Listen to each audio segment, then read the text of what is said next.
possible for one man to have too many Volvos? The answer, I think, is yes. What's up, guys? This Drifts and Lifts here. Welcome back to the Drifts and Lifts Epic Volvo Drift YouTube channel. We got a good amount of gravy for you today. I apologize for a lack of videos in recent time.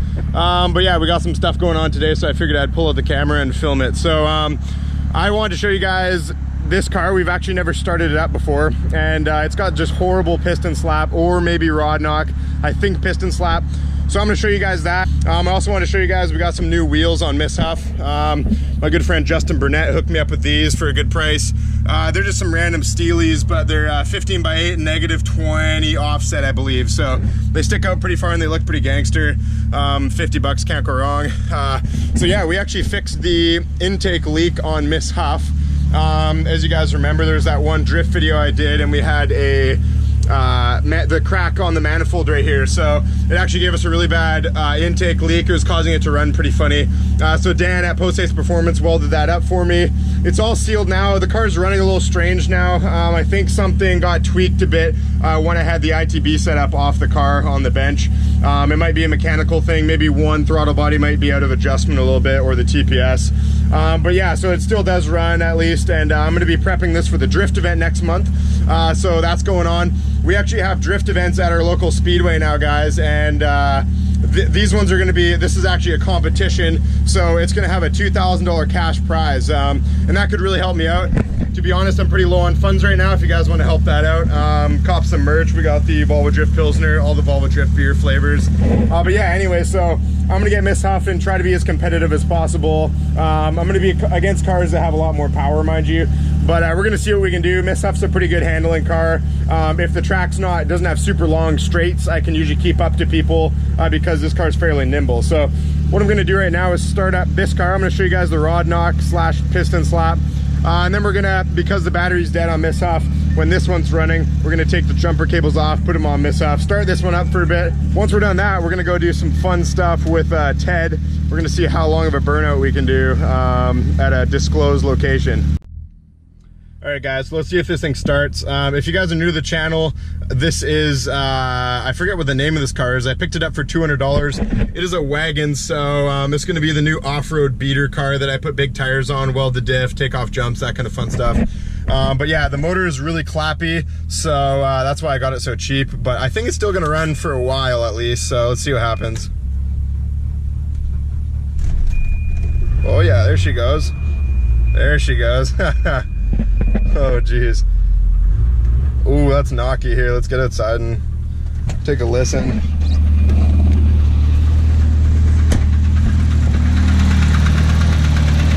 If you're new to red blocks, this is actually a lot more sloppy than they're supposed to be.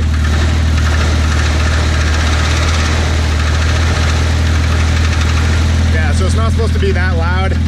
That's definitely not good, but I think it'll still last a long time. I don't think we have to be too worried.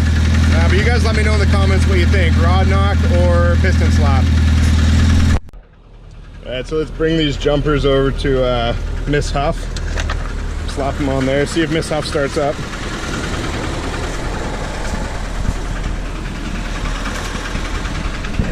Oh, that car is noisy, man, I tell you.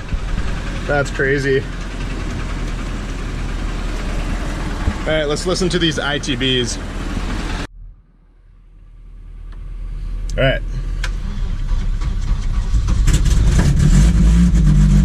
Oh yeah, there we go.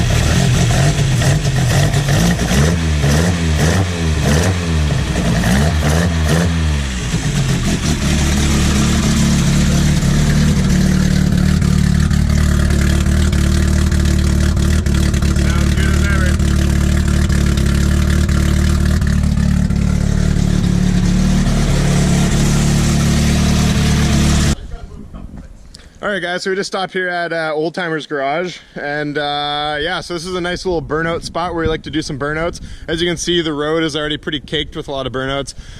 It's actually, I think there's only been one burnout this season so far. You guys might remember I did the Cummins burnout. That's actually in my, oh, maybe not anymore. It was in the intro video. But yeah, this is where I did that big third gear heater. We try to go burnouts for distance so we get them cooking, and then you don't let off. You go as far as you can down the road. Rick's got a ton of cool stuff in here. I'll just give you guys a quick little peep of it. But I think I actually did a video of his shop before, but yeah, here's one of Rick's personal cars. This thing's super cool. It's got a flathead in it. It's pretty kind of air specific sort of build.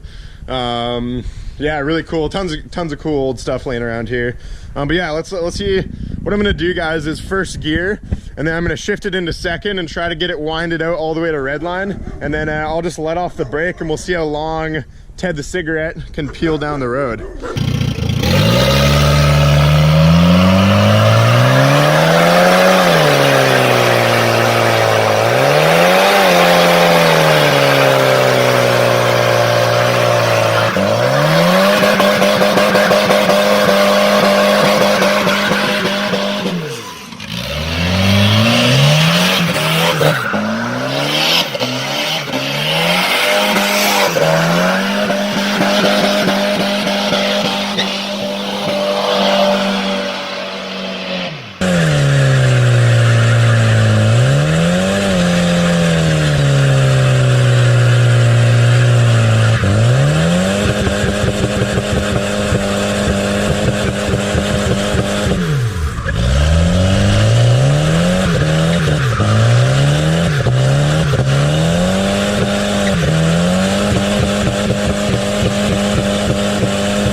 Alright guys, so burnouts for distance didn't really work that great. I was hoping that it would get into second gear and then it would wind out and I'd be able to blah just down the road.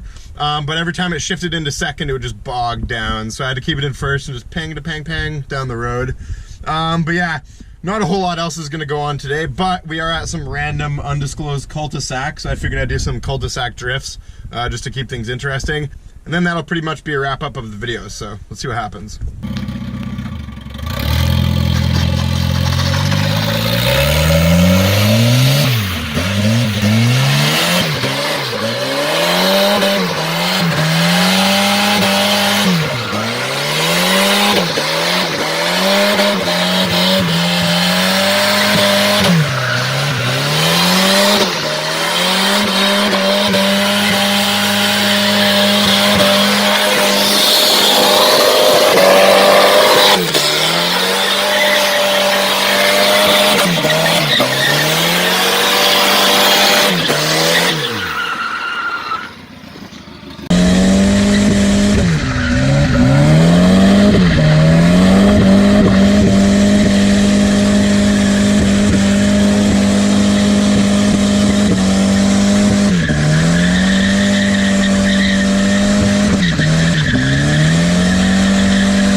Alright guys, so Ted survived our little thrash session there. I bet you, my guess is it's leaking really bad oil. It seems to do that all the time though. So yeah guys, no melted piston or anything. I think I got this motor at a pretty reliable, good setting that I can beat on. So yeah, it's pretty much a wrap up of today's video, guys. Stuff to come for the channel. We got that drift competition coming up, so I'm going to be prepping Miss Huff. And then I'm actually going to bring the wagon as like a backup car in case something happens to Miss Huff. Then I have two cars. If you get kicked out of the competition, there's still a separate track that we can drift on, so it's not like a waste of a day. It's actually a 2-day event, which is going to be super sick. So it does cost $300 to enter because there's a $2,000 cash prize. So if you guys want to help out the channel financially, you know, we got our merchandise store. We got Volvo Drift Pilsner, 100% Giver Bud. We got a bunch of different beer flavors and other designs too. So check that out. I appreciate you guys' support, and yeah, like and subscribe for dank Volvo queef. Peace out.